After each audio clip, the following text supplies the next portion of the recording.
저는 대학 졸업을 앞두고 친구들과 함께 여행을 가기로 했습니다. 서울에서 벗어나 조용한 시골 마을에 위치한 작은 펜션을 빌려 3박 4일 동안 머물기로 했습니다. 그 펜션은 산중턱에 위치해 있었고 근처에는 호수가 있어 여름철 피서를 즐기기에 완벽한 장소처럼 보였습니다.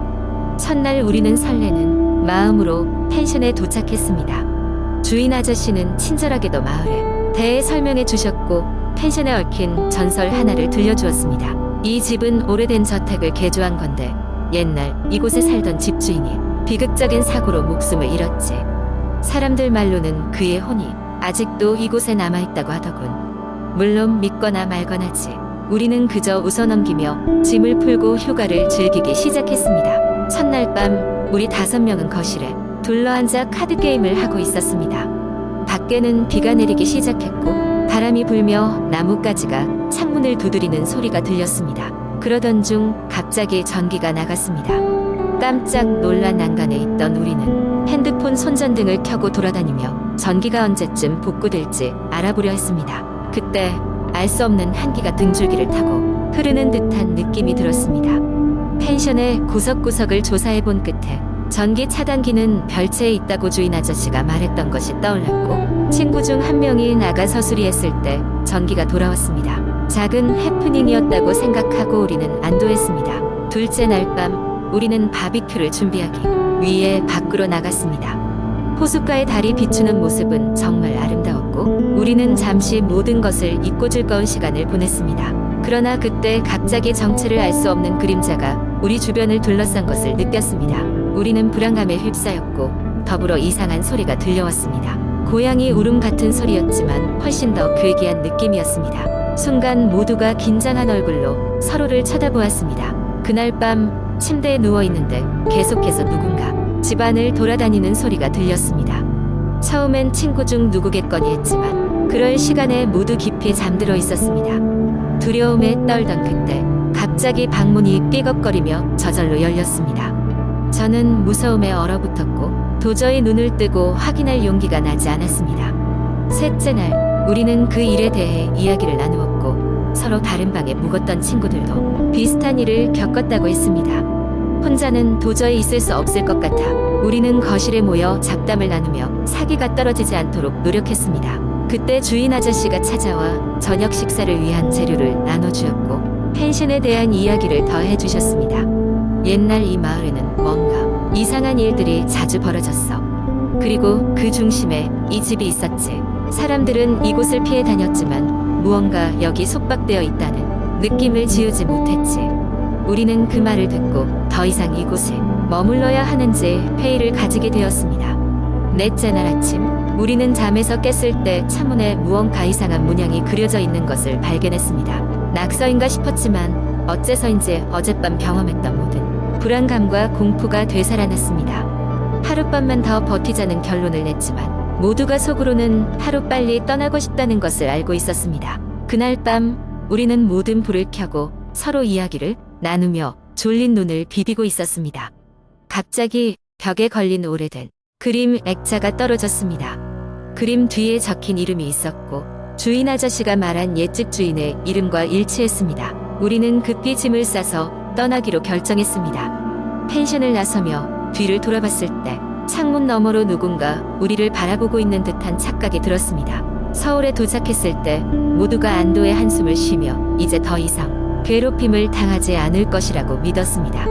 그 후로 시간은 흘렀고 우리는 각자의 일상으로 돌아갔지만 그 경험은 결코 잊히지 않았습니다. 때때로 그날 밤의 악몽은 다시 돌아와 꿈속에서 우리를 괴롭혔습니다. 이유를 알 수 없는 두려움과 해소되지 않는 불안함 속에서 우리는 그 오싹한 느낌을 결코 떨쳐낼 수 없었습니다. 두 번째 이야기 몇 년 전 나는 대학 친구들과 함께 특별한 경험을 하기로 했다. 우리는 한적한 시골 마을에 있는 오래된 폐교에서 하룻밤을 보내기로 했다. 이 학교는 몇십 년 전 운영되다가 학생 수 감소로 폐교되었고 그 이후로는 방치된 상태로 남아있었다. 심지어 마을 주민들 사이에서도 이 학교에서는 기이한 일들이 자주 벌어진다고 소문이 나 있었다. 그러나 우리는 그런 이야기를 모험심의 불을 지피는 소문 정도로만 여겼다. 여름 방학을 맞아 우리는 차를 몰고 30여 분을 달려 폐교에 도착했다. 낮이라 그런지 밝은 태양 아래에서는 특별히 으스스한 느낌이 들지는 않았다. 오히려 옛날 건축물의 분위기가 반가웠다. 낡아 빠진 학교 출입문을 열자 우리 앞에는 긴 복도와 옛날 책걸상이 기다리고 있었다. 가끔 치지직거리는 소리가 들렸지만 별다른 신경은 쓰이지 않았다. 우리는 당장 저녁 준비를 하기 시작했다. 가져온 도시락을 교실 책상 위에 펼쳐놓고 각자 이야기를 하며 즐거운 시간을 보냈다. 그렇게 하루가 저물고 해가 지고 나서야 우리는 본격적인 공포 체험에 나서기로 했다. 밤이 되자 폐교는 전혀 다른 모습으로 다가왔다. 복도를 비추는 달빛이 유리창에 반사되어 음습한 분위기를 자아냈고 바람이 부는 소리마저 귀에 서늘하게 다가왔다.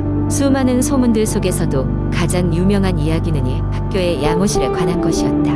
양호실에서 한밤중에 누군가의 울음소리가 들린다는 소문이 있었다. 우리는 용기를 내어 양호실을 찾아갔다. 양호실 문은 녹슨 자물쇠로 잠긴 듯했으나 우리의 풀리지 않는 호기심 앞에 서문은 비교적 쉽게 열렸다. 방 안은 먼지로 가득 차 있었고 오래된 침대와 비품들이 흩어져 있었다. 우리는 한 사람씩 손전등을 비추며 방을 살폈다. 그때였다. 갑자기 쿵 하는 소리가 방 한편에서 들려왔다. 우리는 소스라치게 놀라 소리가 난 쪽으로 손전등을 돌렸다. 그러나 아무것도 보이지 않았다. 그 순간 셋 중 한 명인 지수는 갑자기 이상한 느낌이 든다며 밖으로 나가자고 말했다. 지수는 항상 감이 좋았고 우리는 그의 말을 따르기로 했다. 복도로 나가 교실로 돌아와 다시 평온한 시간을 보내려는 찰나 복도의 끝에서 쿵쿵쿵 하는 발소리가 점차적으로 우리 쪽으로 다가오는 것이었다. 우리 모두 숨을 삼키며 그쪽을 바라봤지만 아무것도 보이지 않았다. 그대로 기다리는 것도 너무 무서웠기에 우리는 짐을 챙겨 급하게 건물을 나가기 시작했다. 밖으로 나오니 이제야 주변이 공기가 다시 따뜻하게 느껴졌다. 이상한 소리는 뒤로 한 채 우리는 차에 올라타 각각 꺼내지도 않았던 이야기를 시작했다. 지수는 방에서 도와줘 라는 소리가 희미하게 들렸다고 했고 다른 친구는 복도에서 누군가의 그림자를 보았다고 했다.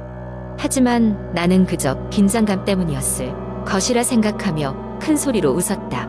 그렇게 친구들과의 하룻밤 이야기는 전설처럼 남았다. 시간이 지나면서 우리의 경험이 과장되기도 했고 믿기지 않는 부분도 많아지긴 했지만 그날의 공포감만은 잊히지가 않았다. 지금도 가끔 그 폐교에 다시 가보려는 생각이 들긴 하지만 그때의 이상한 경험이 떠올라 망설여지곤 한다. 우리 각자에겐 그날의 미스터리가 여전히 풀리지 않는 채로 남아있다. 세 번째 이야기. 어느 날 밤 대학생인 지호는 늘 그렇듯 늦게까지 과제를 하느라 밤을 새우고 있었다. 새벽 1시가 되어가는데 문득 창문 밖에서 이상한 소리가 들려오기 시작했다. 처음엔 바람 소리려니 하고 넘겼지만 시간이 지날수록 그 소리는 점점 또렷해졌다. 지호는 귀를 기울였다. 그 소리는 어린아이의 꿍꿍거리는 소리처럼 들렸다. 이 시간에 아이가 밖에 있을 리가 없는데 의아한 마음에 창문 밖을 내다보았다. 하지만 어두운 골목길엔 아무것도 보이지 않았다. 쌀쌀한 기운이 등골을 타고 올라왔지만 그냥 신경이 예민해서 그런가 보다 하고 넘기기로 했다. 그런데 그때 노트북 화면 한쪽 구석에서 갑자기 한 줄의 메시지가 나타났다. 날 찾아줘. 순간 소름이 돋은 지호는 메시지가 자동으로 뜬 광고겠지 하고 무시하려 했다. 그런데 창밖에서 또 다시 그 아이의 목소리가 들려왔다. 이번엔 더 가까이서 들리는 듯 했다. 그러나 여전히 아무런 모습도 보이지 않았다. 지호는 노트북을 닫고 잠자리에 눕기로 했다. 불안감에 뒤척이던 그때 갑자기 방 안의 전등이 깜빡거리며 꺼졌다. 동시에 방문이 살포시 열리는 소리가 들렸다. 심장이 쿵쾅거리며 방 안을 주시하던 지호는 흠칫 놀라 소리칠 뻔했다. 문틈 사이로 작은 손이 보였던 것이다. 그리고 그 손에선 반짝이는 무언가가 바닥으로 툭 떨어졌다. 지호는 잠시 망설이다 용기를 내서 그쪽으로 다가갔다. 그리고 무심코 떨어진 물건을 주워보니 그것은 이전에 잃어버렸던 자신의 낡은 팔찌였다. 혼란과 공포 속에서 지호는 불을 켜고 싶었지만 불은 여전히 켜지지 않았다. 어둠 속에서 지호는 방 안을 둘러보았다. 그렇지만 여전히 아무것도 보이지 않았다. 그는 눈을 비비고 다시 한번 노트북을 열었다. 이번에는 또 다른 메시지가 떠 있었다. 항상 함께 했잖아. 순간 등골을 싸늘하게 하며 떠오르는 기억이 있었다. 어릴 적 지호는 항상 가지고 다니던 인형이 있었다. 자신의 유일한 친구였지만 어느 날 잃어버리고 말았다. 그 순간 갑자기 차가운 바람이 불며 방 안으로 스르륵 들어오는 그 인형의 모습이 보였다. 그 인형은 어딘가 이상하게 변해 있었다. 그제서야 지호는 이해했다. 인형은 단순한 장난감이 아니었다. 그것은 오래전 잃어버렸던 친구의 영혼이었다. 그리고 그 친구는 여전히 지호 곁에 있길 바랐던 것이다. 아침이 밝고 지호는 어젯밤의 일, 꿈인가 현실인가 혼란스러웠지만 그 인형은 여전히 방 한구석에 놓여 있었다. 지호는 그제야 깨달았다. 그 인형과의 추억을 잊고 지낸 시간이 길었지만 결국 친구는 자신을 떠나지 않았다는 것을. 과연 그 친구는 지금까지도 지호를 지켜주고 있었던 것일까? 지호는 인형을 다시 문득 껴안으며 미소를 지었다. 그리고 그날 이후로 이상한 현상들은 자취를 감추었다. 하지만 지호는 가끔씩 창문 밖에서 자그마한 웃음소리를 들을 때면 그 친구가 여전히 자신과 함께 있음을 느낄 수 있었다.